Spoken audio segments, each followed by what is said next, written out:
안녕하세요, 서브입니다. 여러분에게 도움이 될 만한 얘기인데 돈을 버는 얘기는 아니고 가려들어야 될 얘기를 좀 해드리려고 해요. 저의 피해 사례를 먼저 알려드릴게요. 2012년에 제가 집에서 나오려고 공부를 열심히 했어요.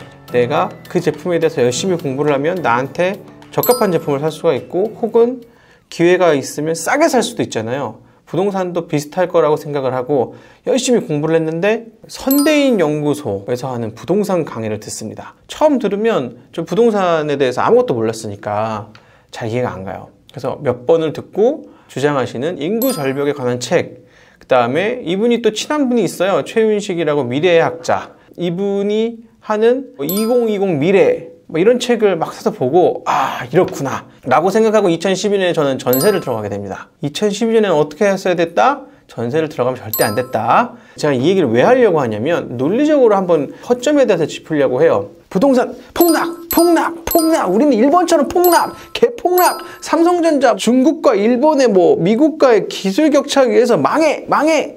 이게 그들의 얘기예요. 근데 이게 왜 쏙쏙 들어오냐면, 내가 돈이 없거든요. 부동산이 폭락한데 그래서 당신 전세 살래. 당시에 선대인 씨가 뭐라고 얘기했냐면, 35평형이라고 하는 대중적인 아파트 기준으로 한 3억 5천만 원 정도면 합리적이래요. 그래서 그 얘기를 들으면 귀에 쏙쏙 들어오죠. 그래서 저는 전세를 들어갑니다. 왜? 서울의 아파트 값이 폭락을 해가지고 조금 있으면 3억 5천까지 떨어진다는데 누가 미쳤다고 비싼 집을 사요. 아, 잘됐다. 나는 합리적인 선택을 했어. 이렇게 생각을 했는데, 제가 일단 선대인 씨 얘기부터 깨볼게요. 가장 큰 진리가 있어요. 우리 경제는 어떻게 하고 있다? 경제가 성장을 하고 있어요. 매년 정부가 발표하죠. 경제 성장률이 몇 %다. 경제 성장률은 사실 실질 GDP라는 걸 기준으로 얘기를 해요. 그리고 GDP에는 실질 GDP와 명목 GDP가 있고, 그 다음에 이제 국민 총소득이라는 GNI가 있는데, 한국 경제의 총 GDP가 2,000조 되는데 2.5% 경제 성장을 할 거다. 왜 제가 2,000조라고 했냐면, 2018년 기준으로 1,900조예요. 작년에 좀 성장했잖아요. 2,000조인데 2.5% 성장하면 50조가 늘어나는 거죠. 근데 이건 뭐다? 실질 GDP예요. 명목 GDP가 아닙니다. 무슨 얘기냐면, 물가 상승률이 배제된 가치예요. 쉽게 생각하면 돼요. 물가가 오르는 거랑 별개로 시중에 돈이 50조가 더 생겨요. 근데 부동산이 왜 어떻게 폭락을 해요? 제일 좋아하는 투자처가 어디예요? 주식시장이 화랑이 돼가지고 회사들이 열심히 하면서 경제가 쭉 성장을 하는 게 조금 더 바람직한 모양새지만, 지금 우리나라 코스닥 지수, 코스피 지수 다 박스권에 갇힌 지가 3, 4년 됐어요. 별로 안 올라가고 있어요. 그럼 돈 다 어디로 갔다? 부동산 시장으로 갔다. 올해도 부동산 시장에 얼마의 돈이 갈 거다? 경제가 성장하는데 50조가 물론 다 부동산 시장으로 안 가겠죠. 근데 10수조쯤은 부동산 시장으로 가겠죠. 이 가정을 무시한 거예요. 인구가 절벽된다라는 걸 제가 한번 깨볼게요. 인구가 절벽이 됐어. 사람들이 이제 더 이상 집이 필요하지 않대. 그 집이 막 빈집이 생긴대. 이 논리가 틀리냐? 이 논리 맞아요. 빈집이 어디 생기냐면, 서울에서 차 타고 3시간이나 2시간쯤 가야 되는 어딘가에 생겨요. 카페 박고랑도 있고 논도 있어. 여기에 빈집 생기는 거 당신이랑 관계 있어요? 나랑 관계 있어요? 없어. 우리는 직장도 좀 가깝고, 저기 한강도 좀 가깝고, 출퇴근하기 좋으면서 적당히 우리의 미래를 꿈꾸면서 친구들이랑 커피 한잔, 술 한잔 먹고 싶은 동네에 살고 싶어요. 근데 20대 기준으로 제일 출근하고 싶은 회사 위치가 어디냐면 강남역 인근이에요. 그럼 이 동네 출근할 수 있는 동네의 집들이, 빈집이 어디 있어요 도대체? 우리나라 인구가 언제부터 준다? 지금부터 10수년 뒤부터 줄어요. 이게 무슨 소리냐면요, 현 시점에서는 인구가 늘고 있어요. 7년 뒤에 줄 수 있다라는 것도 논리적 추론이고, 15년 뒤에 줄 수 있다는 것도 논리적 추론이에요. 그런데 인구가 줄면 안 되잖아요. 우리나라처럼 성장을 한 걸 미국은 안 겪었을까요? 미국은 그래서 지금 인구 구성비가 어떻게 돼 있다? 히스패닉이 이만큼 차지하고 계시다. 인구가 정말로 줄 것이냐는 예상을 지금 하는데, 우리 민족이 줄 수는 있는데 대한민국 인구가 준다라는 건 사실 좀 닥쳐봐야 알아요. 저는 줄기가 생각보다 어렵다고 생각합니다. 우리가 지금 하고 있는 일 중에 굉장히 허드렛 일, 혹은 직접 제조업 보면 우리나라 사람들이 아닌 분들이 많이 가 계세요. 중국 분들, 베트남 분들, 조선족 분들 와 계시는데, 우리나라가 점점 소득 수준이 올라갈수록 청소부터 시작해서 이런 종류의 일들은 외국에서 많이 들어와서 채워주세요. 우리는 가끔 간과하고 있는데, 우리가 무슨 개발도상국인지 알고 중진국인지 아는데 한국이 엄연한 선진국이에요. 그래서 경제 성장률이 마이너스 성장을 하지 않는 한 부동산 폭락은 없다.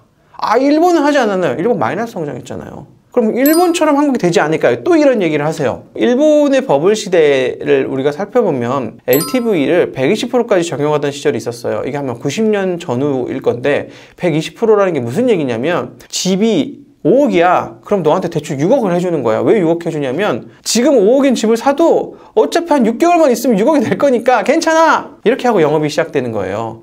그래? 하면서 사고 집 사는데 1억 남았잖아요. 그럼 부대 비용 한 2천만 원 내고 가는 길에 뭐 차도 좀 사고 가구도 좀 새로 사고 경제도 활황되고 이게 일본의 버블 경제 스타일인데 우리나라는 LTV가 이미 70% 이하로 다 제한이 됐고 물론 대출을 90%까지 해주는 제2금융권이 있었는데 생각보다 금리가 6% 7% 이제 제2금융권 기준에서 이걸 중금리라고 하지만 우리가 느끼기에는 7% 8% 고금리거든요. 그래서 한국은 부채 비율 관리 굉장히 잘 되어 왔다.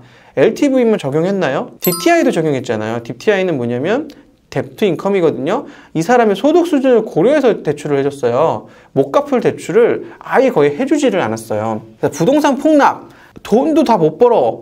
근데 집값만 좀 내려오는 거예요. 이 되게 바람직하지 않은 상황이란 말이에요. 근데 이 약을 왜 파냐면 집값이 너무 올라갔으니까 희망을 파는 거야. 이 사람들 희망 팔아서 못 팔려면 강의 팔고 책 팔아요. 근데 저는 왜 이렇게 오늘 좀 과격하게 말씀드리냐면 2002년에 저는 전세로 가면 안 됐어요. 근데 제가 2002년에 그 4억짜리 집을 당시에 금리가 30% 초반대 됐어요. 50% 대출을 해서 샀으면 아름다운 결과가 좀 있었겠죠. 경제가 마이너스 성장을 하지 않는 한 절대로 서울 집값은 안 빠집니다. 서울에도 집값이 좀 빠진 동네가 있는데 우리가 어떤 걸 보냐면 우리가 소득 수준이 하나 또 올라갔잖아요. 사람들이 다 깨끗한 집, 새 집을 좋아해요. 요즘 새 아파트 가면 당연히 관리비가 작아요. 왜냐하면 경비 인력을 많이 안 쓰니까. 그럼 이게 어떻게 역산이 되겠어요? 같은 집이 있어요.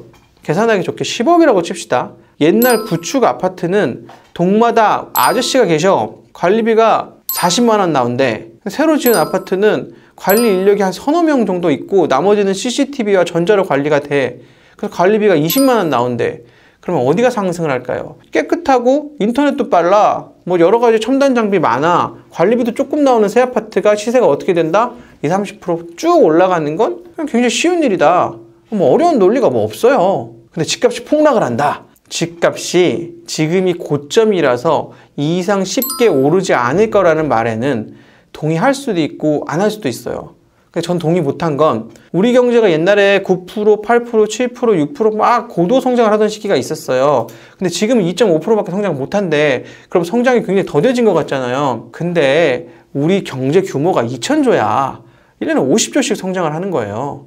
옛날에 200조이던 시절에 10% 성장하면 20조밖에 성장이 안 된 거예요. 성장률은 굉장히 낮아졌을지 몰라도 절대 성장 액수 자체가 그렇게 낮아지지 않았다. 그런데 이 사람들이 주식시장도 박스권이니까 투자할 때는 어디밖에 없다? 랜드.